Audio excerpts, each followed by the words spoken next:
YouTube, Quinn Wade coming to y'all with that instant analysis. We're going to talk about the Atlanta Hawks giving the Cleveland Cavaliers their second loss of the season with a 135 to 124 game. The Hawks improved to 8-11, and you already know the Cavs record. I just said it. This was a game where it started off 35 to 35 and it ended that way in the first quarter. Then Cleveland took a 3-point lead with a 29 to 26 second quarter, but the Hawks got the lead back in the third quarter with a 37 to 31 third. It went a little back and forth in the fourth quarter, but the Hawks ultimately ended it with a 37 to 29 fourth quarter. And this was a very fun game to see because Trae Young really did step up. They needed somebody that was fearless, and Trae Young is that type of player. He hit some threes from the logo to be able to give the Hawks a cushion to be able to pull this one out. You gotta give DeAndre Hunter some credit. He hit some big threes this game, and the Hawks really came to play. They played, their style of basketball. Not too much defense, but it was spotty, and that sometimes is all you really need to do when you can make shots. And the way that they did tonight, and if you can do it, you have a shot to beat any wide body. That's how the NBA been going this year. If a team shoots a lot of threes and they make a lot of threes, you can go down even when you thought you was probably going to lose. You live by the three, you die by the three. Today they lived an outstanding life, a youthful life, an athletic life, because they was getting to the basket too, and they really mixed it up good enough to be able to win this game. But the 3-point shooting was just crazy, and the ability to get to the rim was crazy, and the free throw line was just too much for the Cavaliers defensively. Zachary Richardson had one of his best games of the season. 17 points, plus one and plus minus, one personal foul, one block, one steal, two rebounds, two of two from the free throw line. He was 3 of 6 from the 3-point line, 6 of 10 from the field. Like I said, he understands what he can and he can't do. He sticks to what makes him good, and that's one reason that you can call him a wise young man with an old man mind for that reason. And he stuck to his game, he stuck to his lane, and didn't try to do too much outside of it. That's why he was so efficient tonight. And I think his efficiency should continue to rise. Be playing with Trae Young and these other guys, they know that if he doesn't shoot the ball well, he's gonna still be cutting. He's gonna still be trying to get out in transition. He's gonna still be trying to make easy shots, not really doing anything too crazy with the handles or over dribbling, because he passed the ball early and often. And if he does have the ball, he'd rather give it up instead of force shots. That's something that most rookies and most people don't do, because they want those moments and those things that make them look better, make them appear better than they actually are. And Zachary rather stick to the basics and the fundamentals of the game. And I would like to see him continue to be more efficient in every game as he can. And it's going to be tough because rookies struggle with scoring. That's usually the hardest part of the game to adapt to, the speed, the strength, and the size of the game. And we'll see if he's able to do that. But he only played 17 minutes, by the way, in this game. Jalen Johnson continues to have a good season. 22 points for him, plus 10 and plus minus. Two person foul, two turnovers, one block, one steal, 7 assists, 9 rebounds. Two of them was offensive, 2 of 2 from the free throw line, 2 of 4 from 3, 9 of 16 from the field. Fantastic job for him, just rebounding, playing some solid defense, and setting up guys like he usually does. He was getting to the paint, finishing or hopping and passing out of it to find open shooters. He has really been a great playmaker for them this year. Clint Capella, 2 points, plus 3 and plus minus, 2 personal fouls, 1 turnover, 1 steal, 3 assists, 9 rebounds, 6 of them was offensive, 1 to 7 from the field. Trae Young, 20 and 22 assists. You don't see that every day. That's how hard it is to do it, especially because he only had 5 turnovers too, but he was also a plus 5 and plus minus, 3 personal fouls, 4 rebounds, 5 of 5 from the free throw line, 3 of 13 from 3, but he stayed aggressive and he stayed looking for a shot. Even when they was trapping and double teaming him the whole game, he was making the right reads, making the right passes for the most part, but he made the threes when it was most important, and he stepped up when the superstar supposed to, and that's in crunch time. 6 of 18 from the field. Dyson Daniels, 12 points, plus 5 and plus minus, 4 personal fouls, 1 block, 2 steals, 1 assist, 10 rebounds. That's a double-double for him. 3 of them was offensive, 2 of 2 from the free throw line, 2 of 3 from the three-point line, 4 of 11 from the field. Kongwu, 10 points, plus 8 and plus minus, 4 personal fouls, 2 turnovers, 2 blocks, 4 assists, 5 rebounds, 2 of them was offensive, 5 of 7 from the field. And Hunter, 26 points, plus 11 and plus minus, 2 personal fouls, 3 turnovers, 1 assist, 5 rebounds. 3 of 4 from the free throw line, 5 of 9 from the 3-point line, 9 of 16 from the field. Bogdanovich, 17 points plus 6 and plus minus, 2 personal fouls, 1 block, 3 rebounds, 6 of 6 from the free throw line, 3 of 5 from the 3-point line, 4 of 8 from the field. Kobe Bumpkin, 9 points plus 6 and plus minus, 1 personal foul, 1 steal, 1 assist, 4 rebounds, 1 was offensive, 3 of 4 from the free throw line, 2 of 2 from the 3-point line, 2 of 4 from the field. The rest of the guys was either ruled out because of injury or the coaches made the decision to not allow them to get into the game. 46 of 97, 47% from the field, 20 of 42, 47% from 3, and 23 of 25, 92% from the free throw line. If you get fouled that much and you're able to make those shots, you have a good chance of winning when you shoot the ball from the 3-point line at well, too.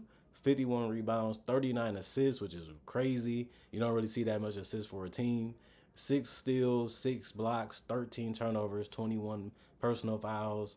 And then the Cleveland Cavaliers, 22 points for Evan Mobley, 2 personal fouls, 3 blocks, 4 steals, 5 assists, 12 rebounds, so double-double, 22 and 12, 4 offensive rebounds, 7 to 10 for the free throw line, 1 to 3 from the 3-point line, 7 to 15 from the field. Isaac Okoro, 8 points, minus 3 and plus minus, 1 personal foul, 3 assists, 4 rebounds, 2 was offensive, 2 of 5 from the 3-point line. 2 of 5 from the 3-point line, and 3 of 8 from the field. Jared Allen, 6 of 7 from the field, 5 of 7 from the free throw line, 10 rebounds, 2 of them was offensive, 17 points, so a double-double for him.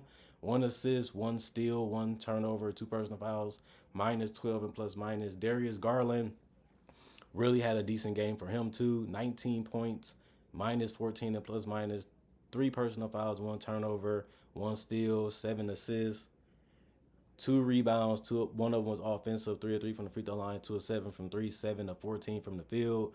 Donovan Mitchell, 30 points tonight, 3 personal fouls, 3 turnovers, 1 block, 2 steals, 7 assists, 4 rebounds, 6 of 8 from the free throw line, 4 of 14 from the 3-point line, 10 of 24 from the field.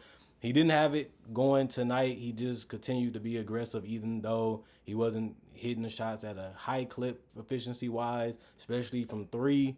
But like I said, if the 3 ball is going, you're going to keep riding it. And this is a generation where even if it ain't going, you're going to keep riding it. The 3 ball is the toughest shot in the game, especially when it's at the top of the key. And it is what it is. If it's falling, it's falling. If it ain't, it ain't. This is their style. This is their brand of basketball. This is their philosophy, and this is what they're going to win and lose by. And tonight, at 19 wins, they only lose another game. That's not that bad of a result, so it makes sense for them to continue to do it. Jalen Tyson, 2 points, minus 3 and plus minus, 2 personal fouls, 1 assist, 2 rebounds, 1 to 2 from the field.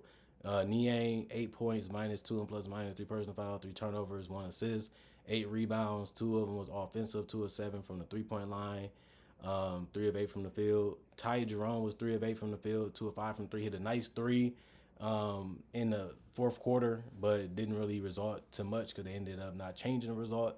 6 assists, 3 steals, 3 turnovers, 3 personal fouls, minus 17, 8 points. He has really been a good player off the bench that they can really depend on. I like what I have seen as a playmaker and as a guy that can space the floor. It's really good seeing him continue to contribute off the bench. Sam Merrill played 17 minutes, but he ended up with double figures, 10 points. He was the only guy to come off the bench to score in double figures for the Cavaliers. And it's crazy, too, because the Hawks bench outplayed the Cavaliers bench tonight. But Sam Merrill with the 10 points, minus 8 and plus minus, 2 personal fouls, 1 turnover, 1 block, 2 rebounds, 1 of them was offensive, 2 of 6 from the 3-point line, 4 of 8 from the field. Craig Porter, 0 points, plus 4 and plus minus, 0 of 1 from the 3-point line. The rest of the guys did not play. Coach's decision, 44 of 95, 46% from the field, 15 of 48, 31% from 3. USA, we make a couple more threes, we probably win this game. But you also got to make a free throws, 21 of 28, that's 75%. Plus, you got out-rebounded 44 to 51, and you got the team that had more flow and more assists, 31 to 39.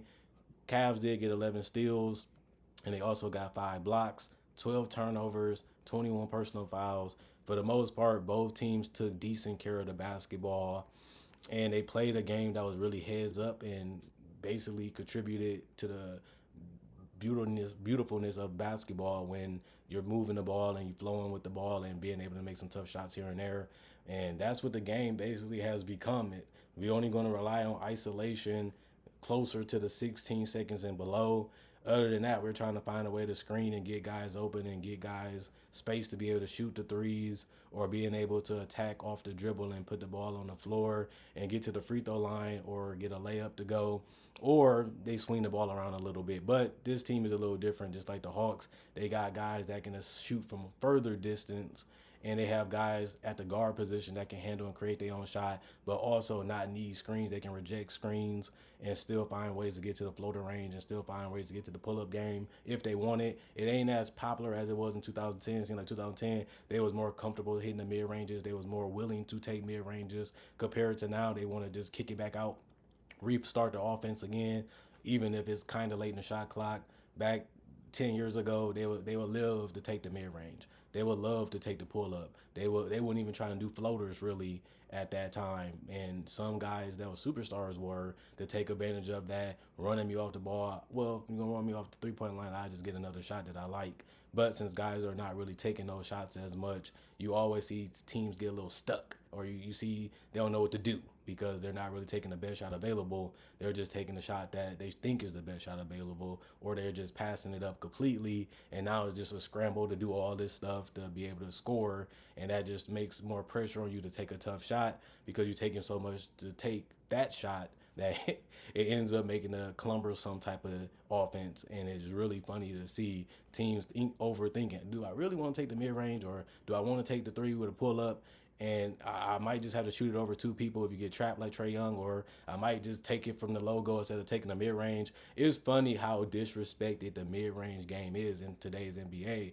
Seeing that guys rather pull up from the logo than take a mid-range jump shot or even just float it into the basket. It ain't completely gone, but we're just seeing the evolution going in that direction, that I'm going to take threes, even if they're extremely more difficult, even if I shoot worse percentage from three than I do from the field, because if you getting layups, dunks, and easy shots at the rim and you're tall, it's an easy shot for you. And we're even seeing Wembanyama, a guy that's a center. Sorry for bringing him up in the video he ain't a part of, but he's shooting threes right in front of people's faces instead of wanting to dunk. It's just crazy how the NBA has changed and how players have started that mentality, and now the new players are coming in with that mentality that I want to shoot, I want to score, but I want to do it with more finesse. I want to do it with more distance. And it's reality now. Like watching some of these players like Trae Young to say, I don't even want to do my floater no more. I'd rather just pull up from 30 plus and live with that shot. Even if I didn't shoot it well tonight, I'm still cool with those shots. And the coaches is too. Back then, if you would have shot shots like that, you would have got benched. You would have got pulled out the game. But now you can do it, and everybody accepts it because they're doing it on the other side of the court. Trae Young and Donovan Mitchell, you couldn't even tell the difference between them. Outside of Trae don't have as many weapons as Donovan, so he has to give the ball up early because they want to take him out of the game, because you take him out of the game, you have a good chance of winning that game, and that was it. Other than that, a lot of people are going by the same shot diet, and it's crazy to see this, and now we know that it can be possibly further. And people talking about a 4-point play. I mean, it's already existing if you get an and one from the 3-point line, but people are talking about adding a 4-point shot. Most of these players in today's game can shoot it, so it actually will be a shot that's going to be used a lot.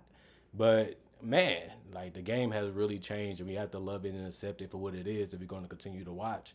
But this is how the game is. Comment, like, subscribe, share, hit the notification bell for more analysis. Not only that, I do breakdowns of players, legends, current players, and rookies, and I also do conversation videos just like this. So you love this type of content, this is the channel for you. I promise you. I swear on my channel that it is. Other than that, hopefully see you guys later today. Happy Thanksgiving, I'm going to say it early. And also, hope you enjoy your time with your friends and your family. And make sure you put me in that diet of what fun activities you're going to do, because I got a lot more videos coming for you guys, even on Thanksgiving. And let me know what you guys are eating. Let me know what you guys are doing. And let me know the fun and activities that y'all might be doing in the comment section below. And I got more analysis coming for the rest of the day, hopefully.